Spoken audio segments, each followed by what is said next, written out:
ओम शांति। 6/4/22 की वाणी है। मीठे बच्चे, ज्ञान की गुह्य बातों को सिद्ध करने के लिए विशाल बुद्धि बन बहुत युक्ति से समझाना है।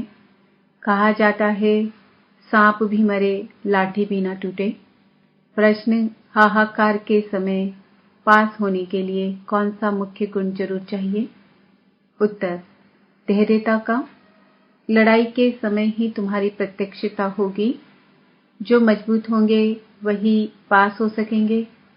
घबराने वाले नापास हो जाते हैं। अंत में तुम बच्चों का प्रभाव निकलेगा, तब कहेंगे, ओहो प्रभु तेरी लीला। सब जानेंगे गुप्त वेश में प्रभु आया है। प्रश्न है, सबसे बड़ा सौभाग्य कौन सा है? उत्तर, स्वर्ग में आना भी सबसे बड़ा सौभाग्य है। स्वर्ग के सुख तुम बच्चे ही देखते हो। वहां आदि मध्य अंत दुख नहीं होता। यह बातें मनुष्यों की बुद्धि में मुश्किल ही बैठती है। गीत नई उम्र की कलियां। ओम शांति। भगवान उवाच। आगे श्री कृष्ण भगवान उवाच कहते थे, अब तुम बच्चों को निश्चय हुआ है। श्री कृष्ण भगवान उवाच नहीं है। श्री कृष्ण तो त्रिकालदर्शी अर्थात स्वदर्शन चक्रधारी नहीं है। अब यह अगर भक्त लोग सुने तो बिगड़ेंगे। कहेंगे, तुम इन्हों की श्रद्धा क्यों कम करते हो, जबकि इनका निश्चय कृष्ण में है कि वह स्वदर्शन चक्रधारी है। स्वदर्शन चक्र हमेशा विष्णु को या कृष्ण को ही देते हैं। दुनिया को तो यह मालूम ही नहीं कि श्री कृष्ण और विष्णु का क्या संबंध है। न जानने के कारण सिर्फ विष्णु को व कृष्ण को स्वदर्शन चक्रधारी का देते हैं। स्वदर्शन चक्र के अर्थ का भी किसको पता नहीं है। सिर्फ चक्र दे दिया है मारने के लिए। उसे एक हिंसक हथियार बना दिया है। वास्तव में उनके पास न हिंसक चक्र है न अहिंसक। ज्ञान भी राधे कृष्ण या विष्णु के पास नहीं है।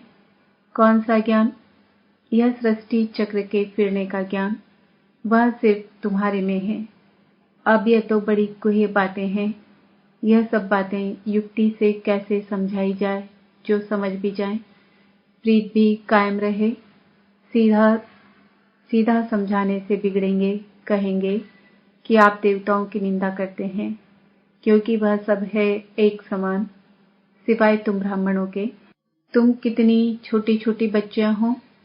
बाबा तो कहते हैं, छोटी छोटी बच्चों को ऐसा होशियार करना चाहिए जो प्रदर्शनी में समझाने के लायक बने। जिसमें ज्ञान है वह आप ही ऑफर करते हैं। हम प्रदर्शनी समझा सकते हैं। ब्राह्मणियों की बड़ी विशाल बुद्धि चाहिए। प्रदर्शनी में समझाने के लिए सर्विसेबल को भेजना चाहिए। सिर्फ देखने का शौक नहीं। पहले पहले तो ये निश्चय चाहिए कि गीता का भगवान निराकार परमपिता परमात्मा शिव है। श्री कृष्ण को भगवान नहीं कहा जाता है, इसलिए गीता भी रॉन्ग है। यह बिल्कुल नई बात हो गई दुनिया में। दुनिया में सब कहते हैं कृष्ण ने गीता गाई। यहाँ समझाया जाता है, कृष्ण गीता गा ना सके। जो मोर मुकुटधारी है, डबल सिरताज व सिंगल ताज सूर्यवंशी, चंद्रवंशी व वैश्य शूद्रवंशी, कोई भी गीता की नॉलेज को नहीं जानते। वह नॉलेज भगवान ने ही सुनाए। भारत को स्वर्ग बनाया था, तो दुनिया में सच्चा गीता का ज्ञान आए कहाँ से? यह सब भक्ति की लाइन में आ जाते हैं। वेद शास्त्र आदि पढ़ते पढ़ते नतीजा क्या हुआ? गिरते ही आए हैं। कलाएं कम होती ही गई है। भल कितनी भी घोर तपस्या करें, सिर काट कर रखें, कुछ भी फायदा हो ना सके। हर एक मनुष्य मात्र को तमो प्रधान जरूर बनना है, उसमें भी खास भारतवासी। देवी देवता धर्म वाले ही सबसे नीचे गिरे हुए हैं। पहले सबसे सतो प्रधान थे, अब तमो प्रधान बन गए हैं।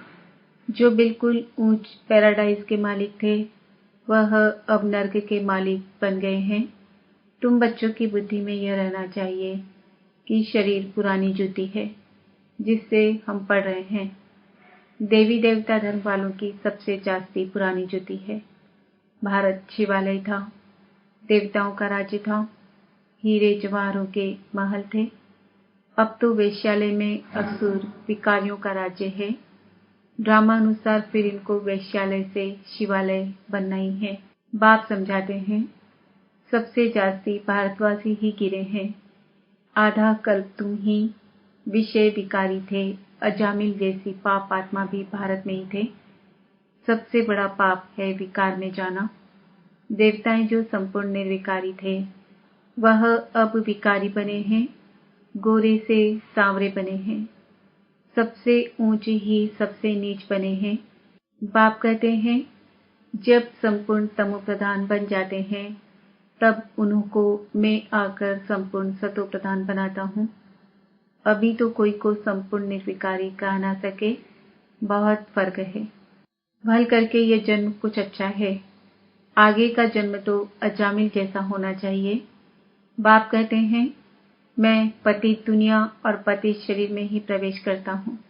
जो पूरे 84 जन्म भोग तमो प्रधान बने हैं, भल इस समय अच्छे घर में जन्म है, क्योंकि फिर भी बाबा का रथ बनना है। ड्रामा भी कायदे से बना हुआ है, इसलिए साधारण रथ को पकड़ा है।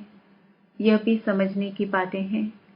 तुम बच्चों को सर्विस का बहुत शौक होना चाहिए। बाबा को देखो कितना शौक है। बाप तो पतित पावन है, सर्व का अविनाशी सर्जन है। तुमको कैसे अच्छी दवाई देते हैं। कहते हैं, मुझे याद करने से तुम कब रोगी नहीं बनेंगे। तुमको कोई दवा दरमल नहीं करनी पड़ेगी। यह श्रीमत है, न कि कोई गुरु का मंत्र आदि है। बाप कहते हैं, मुझे याद करने से तुम्हारे विकर्म विनाश होंगे, फिर माया का विघ्न नहीं आएगा, तुम महावीर कहलाएंगे। स्कूल में रिजल्ट पिछाड़ी को ही निकलती है। यह भी अंत में मालूम पड़ेगा। जब लड़ाई शुरू होती है, तब तुम्हारी भी प्रत्यक्षता होती है। देखेंगे तुम कितने निडर निर्भय बने हो। बाप भी निर्भय है ना। कितना भी हाहाकार मच जाए, धैर्यता से समझाना है कि हमें तो जाना ही है। चलो तो हम चलें अपनी मंजिल माउंट आबू पापा के पास। घबराना नहीं है। घबराने में भी नापास हो जाते हैं।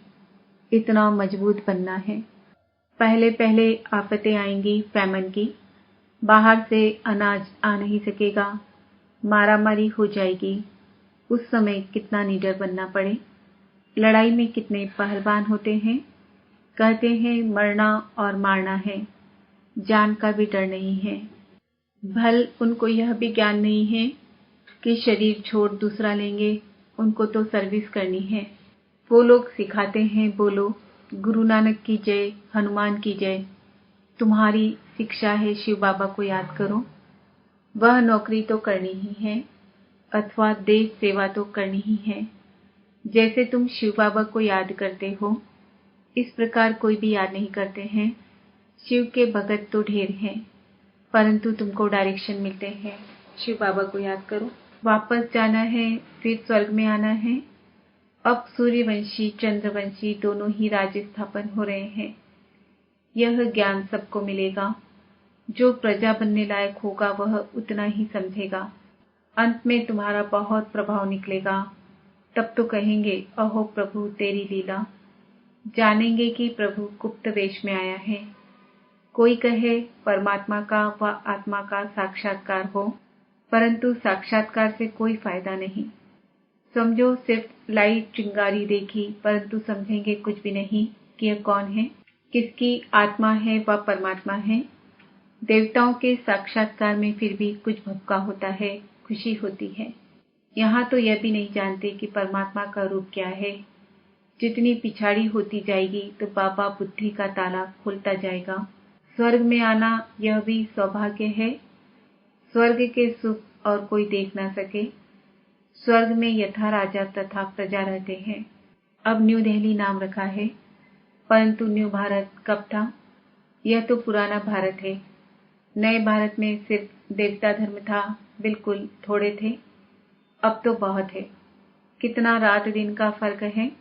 अखबार में भी समझा सकते हैं। तुम न्यू दिल्ली न्यू भारत कहते हो, परंतु नव भारत न्यू दिल्ली तो नई दुनिया में होगी। वह तो पैराडाइज होगा। सो तुम कैसे बना सकते हो?